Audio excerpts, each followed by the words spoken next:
Hello పిల్లలు, welcome to bed time stories with మాయు.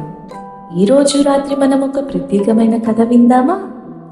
ఈ కథ మీకు చిరునవ్వును తెస్తుంది మరియు మంచి పాఠాన్ని నేర్పుతుంది. చకచక మీ దుప్పటిని కప్పుకోండి. మీకెంతో ఇష్టమైన బొమ్మను దగ్గరగా తీసుకోండి. మనం ఈ మాయా ప్రపంచంలోకి వెళ్దాం. ఇవాళ మనం తెలివితేటలు, బుద్ధి, చతురత వల్ల ప్రమాదాల నుంచి ఎలా తప్పించుకోవాలో తెలుసుకుందాం. ఇది ఒక కుందేలు కథ. ఎలా అది తన తెలివితేటలతో తన ప్రాణాలని, అలానే అడవిలోని మిగతా జంతువుల ప్రాణాలని కాపాడిందో తెలుసుకుందాం. అనగనగా అది ఒక కాకులు దూరని కారడవి, చీమలు దూరని చిట్టడివి. అలాంటి ఒక దట్టమైన అడవికి ఒక క్రూరమైన సింహం రాజుగా ఉండేది. అది అడవిలోని మిగతా జంతువులన్నీ అతి క్రూరంగా వేటాడి తిని తన ఆకలిని తీర్చుకునేది.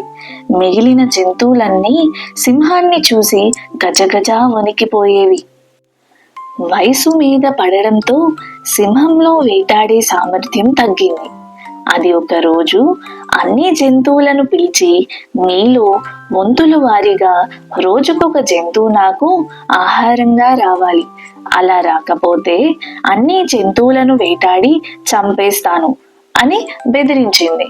దానికి భయపడిపోయిన మిగిలిన జంతువులు రోజుకొకటి చప్పున సింహం దగ్గరికి ఆహారంగా వెళ్ళడం ప్రారంభించాయి. ఇలా కొన్ని రోజులు గడిచాయి.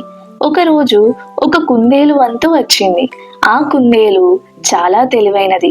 మొదట కొంచెం భయపడినా అది సింహం బారి నుంచి ఎలా బయటపడాలా అని ఆలోచన చేస్తూ గుహ వైపు నడుస్తూ ఉంది.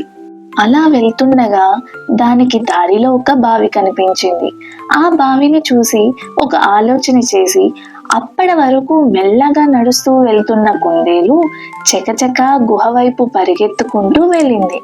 ఆయాసపడుతూ గుహ లోపలికి వెళ్ళి సింహం ముందు నిలిచింది. కుందేలు రావడం ఆలస్యం అవ్వడంతో ఆకలి మీద ఉన్న సింహం గట్టిగా గర్జించింది. ఆలస్యం ఎందుకు అయింది అని అడిగింది.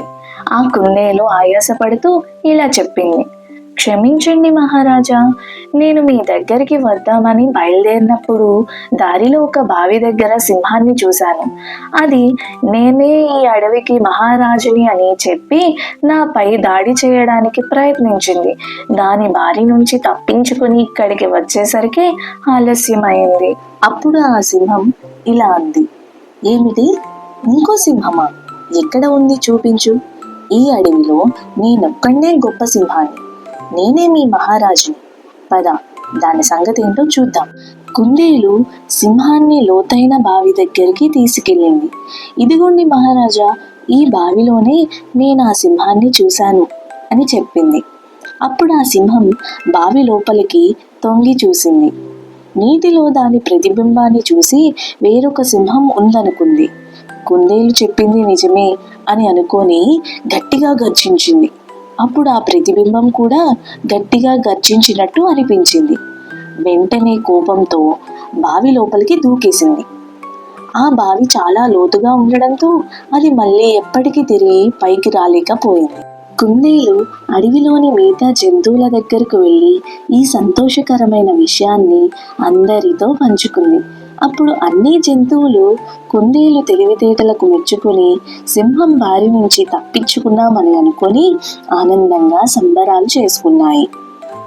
ఈ కథ ద్వారా మనం తెలుసుకున్న నీతి ఏంటంటే, తెలివి మరియు చాతుర్యం ఉంటే ఎంతటి బలశాలినైనా ఓడించగలుగుతాం. కథ కంచికి మనం ఇంటికి, మీరు నిద్రలోకి జారుకోవాల్సిన సమయం అయింది. మరి నిద్రకు సిద్ధమవ్వండి పిల్లలు. రేపు మళ్ళీ మరో మంచి కథతో కలుద్దాం. Good night. ప్రియమైన అమ్మలు, ఇలాంటి మరిన్ని కథల కోసం ఇప్పుడే మా ఛానల్ని సబ్స్క్రైబ్ చేసుకోండి. బెల్ ఐకాన్ని క్లిక్ చేయండి. Thank you.